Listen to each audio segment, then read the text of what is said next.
அன்பே சிவம் மனமே குரு என்றுணர்த்திய குருவே போற்றி. நல்வினை தீவினைக்கு ஏற்ற மாதிரி தான் மனிதனுடைய வாழ்வு நடக்குது உலகத்தில். நல்வினையும் இல்லை, தீவினையும் இல்லை. நல்வினையும் தீவினையும் இல்லாதவனுக்கு உலகம் தெரியுமா? தெரியாத போது எனக்கு ஊடு இருக்குதுன்னு நினைப்பு வருமா? உனக்கு எனக்கு பணம் இருக்குதுன்னு நினைப்பு வருமா? எதுவும் கிடையாது. அப்போ உனக்கு உன்னுடைய நினைப்பு என்னவாக இருக்கும் அப்படின்னா, கடவுள் இருக்கிறார், அது மட்டும்தான் உன் நினைப்பாக இருக்கும். அப்போது கடவுள் மட்டும் இருக்கிறார்ன்ற நினைப்பு உள்ளவனுக்கு கடவுளும் இருக்குது, உலகமும் இருக்குது, கடவுளும் இருக்குது, குடும்பமும் இருக்குதுன்றவனுக்கு எல்லாம் இருக்கும். கடவுள் மட்டும் இருக்கிறாரு அப்படின்ற நினைக்கிற ஞானிக்கு இந்த உலகத்தில் திணை அளவு கூட அவனுக்கு சொத்து சுகம் கிடையாது. அவன் நினைக்க போகிறதே கிடையாது. அப்புறம் அவனுக்கு எங்கே சொத்து சுகம்? இந்த திணைன்றது எவ்வளோ சின்னது, அந்த அளவு கூட இந்த உலகத்தில் இல்லைடான்றார் பட்டினத்தார். அப்போ தான் உனக்கு நல்வினையும் இல்லை, தீவினையும் இல்லை. நல்வினையும் தீவினையும் இருக்கிற வரைக்கும் உலக வாழ்வு. நல்வினையும் தீவினையும் மனிதங்கிட்ட இருந்து விலகி போச்சுன்னா அவனுடைய வாழ்வு எப்படின்னா இறை வாழ்வு. இறைவாழ்வு வாழறவனுக்கு எதுவுமே கிடையாது. இப்போது சாதாரணமாக ஒரு விஷயத்தை சொல்கிறேன். நான் குறைஞ்சது 12 வயசுலேருந்து சம்பாதிக்க ஆரம்பிச்சிட்டேன். எத்தனை வயசு? 12 வயசுலேருந்து சம்பாதிக்க ஆரம்பித்தேன். இன்றைக்கி 73 வயசாகுது. அப்போது சம்பாதனைன்னா டெய்லர் கடை வச்சு ஓஹோன்னு பேர் எடுத்து சம்பாதிச்சேன். ரயில்வேயில் போயும் சம்பாதிச்சேன். ஆனால் இவ்வளோ சம்பாதிச்சதுக்கு நான் எவ்வளோ வச்சுருக்கணும்? வச்சில்லை. ஏன்னா எனக்கு இந்த சொத்து சுகத்து மேலே நினைவு இல்லை. என் நினைவெல்லாம் இறைவன் மேலே. அதனால் நான் எனக்குன்னு எதையுமே வச்சுக்கல. இந்த உலகத்தில் எவனுக்குமே எதுவுமே இல்லை. ஆனால் இவன் இருக்கிற மாதிரி நினச்சின்னு வாழ்ந்துன்னுக்கிறான். ஒரு பெரிய மகாராஜா, அவரது தான் இந்த நாடு. அப்போது இப்போ இவர் மகாராஜா ஆன பிறகு இவருக்கு நாடு வந்தது. இவருக்கு முன்னாடி இன்னொரு மகாராஜா இருந்தார், அவரது. அப்போ அவருக்கு முன்னாடி இன்னொருத்தது. அப்போது இங்கே யாருதுமே எதுவுமே இல்லை. ஆனால் மனிதனுடைய கற்பனை எல்லாம் எந்துங்க, எல்லாம் என்னால் செய்ய முடியுங்க அப்படின்னு இவன் கற்பனையில் மிதந்துக்குன்னுக்கிறான். இறைவன் இங்கே என்ன பண்ணி கொடுத்துக்கிறான்? மனித இனத்தை படைத்தது நாம. இப்போ உன் குழந்தை குட்டிங்க இருக்குது, 2 பசங்க இருக்குது உனக்கு, நீ தான் பெற்றுட்ட. அப்போ நீ என்ன பண்ணுவ? நம்ம குழந்தை குட்டிங்க எப்படி வாழணும், அதுக்கு என்ன பண்ணணும்னு செய்து கொடுப்பில்ல? அதானே செய்வேன் நீ தகப்பன். இறைவன்ற தகப்பன் இந்த மக்களுக்காக உலகத்தில் வாழறதுக்கு எல்லாத்தையும் பண்ணி கொடுத்துக்கிறான். ஆனால் எதுவுமே இவந்து இல்லை, எல்லாம் இறைவந்து. அது தெரியாத எந்து எந்து எந்து எந்துன்றான். எந்துன்னு இங்கே ஒன்றுமே இல்லைடா. உன் உடலே உந்து இல்லையாடா. உன் உடலே நீ இரவல் வாழ்ந்துனுக்கிற. உங்கள் அப்பா அம்மா தந்த உடல் இது, உன் உடல் இல்லை. அப்போது இங்கே ஏது? சாதாரண அஞ்ஞானிக்கே ஒன்றும் இல்லைன்னா ஞானிக்கு என்ன இருக்குது? இங்கே ஒன்றும் இல்லை. நான் இருந்தால் தானே இன்னொரு பொருள் இருக்கும். நானே இல்லைன்னா பொருள் எது? ஞானிகள் நானே இல்லைன்னு வாழறவன். அஞ்ஞானிகள் நான் தான் நான் தான் நான் தான் வாழறவன். அப்போ நான் தான் வாழறவனுக்கு எல்லாம் இருக்கிற மாதிரி நினச்சிப்பானா எதுவும் இல்லை. உண்மை. ஞானிக்கு எதுவுமே இல்லை அப்படின்னு நினைப்பான். ஆனால் உலகமே அவன் கூட நிற்கும். இதுதான் அஞ்ஞானிக்கும் ஞானிக்கும் உள்ள வித்தியாசம். அதை தான் பட்டினத்தார் சொல்கிறாரு. நல்வினையும் தீவினையும் இல்லாதவனுக்கு திணையளவும் இந்த உலகத்தில் எதுவுமே கிடையாதுறான்றார். உன்னை போல உத்தம இந்த உலகத்தில் யாரும் இல்லைடான்னு வேறு சொல்கிறார். எல்லாருக்கும் ஆத்ம வணக்கம். நான் திருவல்லிக்கேணி வரேன் ஐயா. நான் 3 உபதேசம் திருவான்மையூர்லேருந்து. திருவல்லிக்கேணி ஐயா. திருவல்லிக்கேணி சண்முகம். உங்களுக்கு திருவல்லிக்கேணி சண்முகம். சரி சார். நான் 3 உபதேசம் வாங்கியிருக்கேன் ஐயா. அந்த 3 உபதேசம் வாங்கும்போது எனக்கு ஒரு சின்ன சந்தேகம் இருந்தது. அந்த சந்தேகம் வரும்போது காலையில் ஐயா சொல்லியிருப்பீங்க, ஒவ்வொரு உபதேசம் வாங்கும் போது நல்லா டைம் கொடுத்து வாங்கணுன்னு. நான் 3ஆவது உபதேசம் வாங்கும் போது 1.25 மணி நேரம் தான் பாடம் பண்ணேன். அதுக்கப்புறம் பண்ணலை. திரும்பி 3ஆவது உபதேசம் வாங்கிட்ட பிறகு 1.5 மணி நேரம் தான் உட்கார முடிஞ்சுது. அப்போ எனக்குள்ளே ஒரு சந்தேகம். அந்த சந்தேகம் இருந்தபோது ஐயா சொல்லியிருக்காரு, ஒரு பார்த்து 2 மணி நேரம் பண்ணுங்க, அதுக்கப்புறம் இன்னொரு பார்த்து டைம் கொடுத்து வாங்கினேன்னு. அந்த சந்தேகம் வரும்போது ஐயா நீங்களே எனக்கு ஒரு விளக்கம் சொல்லுங்க. இது எப்படிங்க நாங்கள் நினைக்கிறத உங்களுக்கு உடனே எங்களுக்கு விளக்கம் தரீங்க? அது ஐயாவோட கருணை சாமி. இது நம்ம பண்ணுறதே கிடையாது. இப்போ அவர் சொல்லாத விஷயமே கிடையாது. எல்லா கேள்விக்கும் அவர் பதில் சொல்லிக்கிறார். ஐயா சொல்லியிருக்காங்க ஐயா. நான் நினைக்கிறேன் அன்னைக்கு அந்த நேரத்தில் வந்து ஐயா சொல்லியிருந்தாரு. அதுக்கப்புறம் நீங்கள் வந்து சொன்னது வந்து எனக்கு கண்ணு கலங்கிடுச்சு. நீங்கள் தான் ஐயாவா இப்போ வந்து எங்களுக்கு உட்காந்துக்கிறீங்க அப்படின்னு. அது எப்படின்னு எனக்கு தெரியல. அதுக்கு அர்த்தம் வந்து ஒரு ஆலமரத்துக்கு வேறு எந்த அளவுக்கு ஸ்ட்ராங்காக இருக்குதோ அது போல் இந்த 3 பாடமும் யார் வந்து நல்லா அருமையாக பண்ணுறீங்களோ அடுத்தடுத்த பாடம் வந்து ரொம்ப அருமையாக வரும்னு நீங்கள் சொல்லியிருந்தீங்க. அதுதான் ஐயா கிட்ட கேட்கணும். எப்படி ஐயோன்னு நினச்ச நினைப்பு ஐயாவுக்கு எப்படி தெரிஞ்சதுன்னு தான். இது ஐயாவோட கருணை. அவர் தான் நம்மளை பேச வைக்கிறாரு.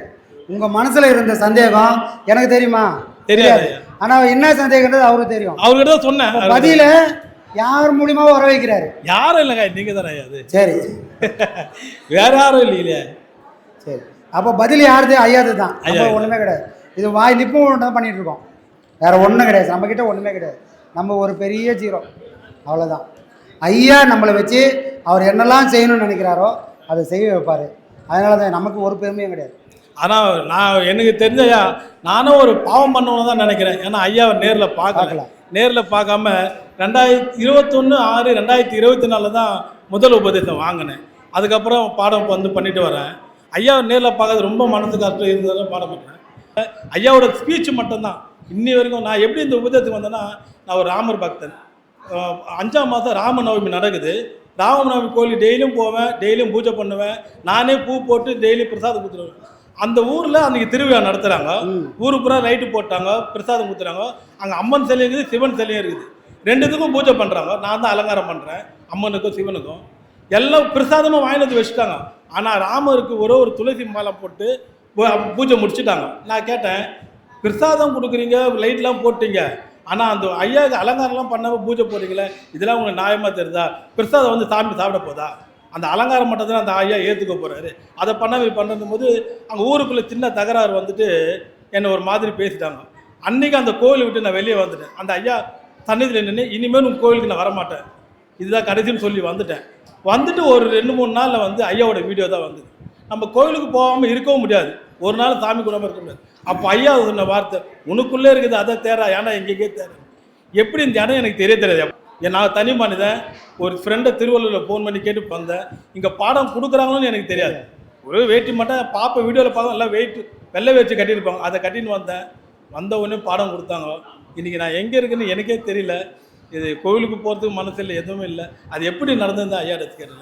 அதுதான் சாமி பக்குவம். இறைவன் அங்கே இருக்கிறான் இங்கே இருக்கிறான்னு சொல்கிறதெல்லாம் ஒரு குழந்தை பருவம். அந்த குழந்தைக்கு அப்படி சொன்னால் தான் புரியும். ஆனால் நம்ம வளர்ந்து இவ்வளோ தூரம் வந்துட்டோம்.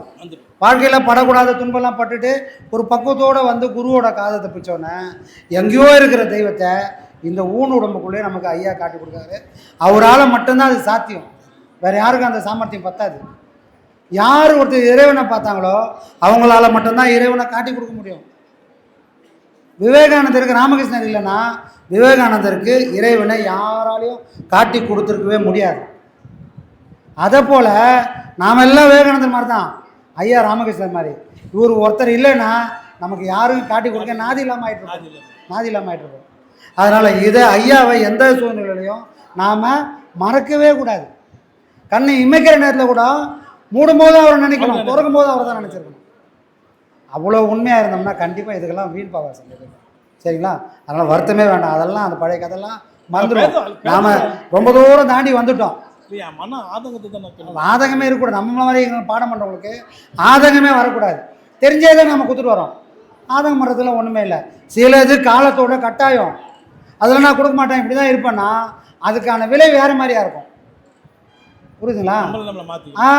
அவ்வளோதான் உண்மை. அதாவது நம்ம ஊருக்கெல்லாம் உபதேசம் பண்ணுறோம், ஏப்பா யார் சொத்துக்கு நீ ஆசைப்படாத, எது போனாலும் நீ கவலைப்படாத அப்படின்னு ஊருக்கெல்லாம் சொல்கிறோன்னா, இன்றைக்கி நம்ம கை விட்டு போகும்போது அது இருக்கணும்ல, அங்கேயே நீ சிரிக்கணும்ல.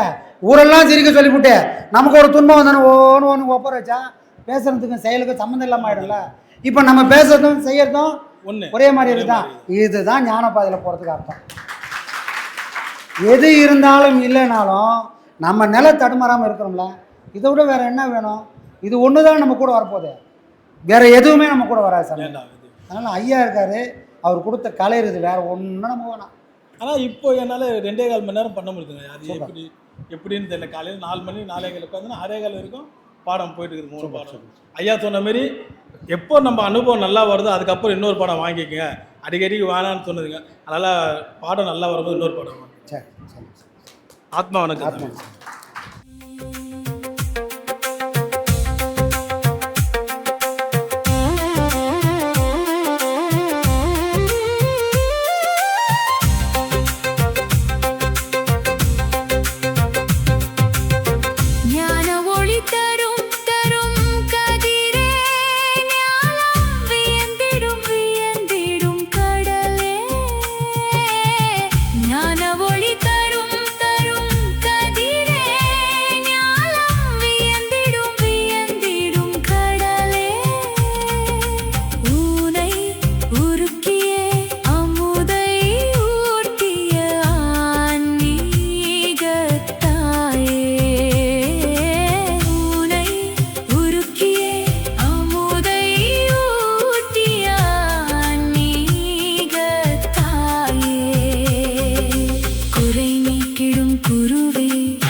வாழ்வில்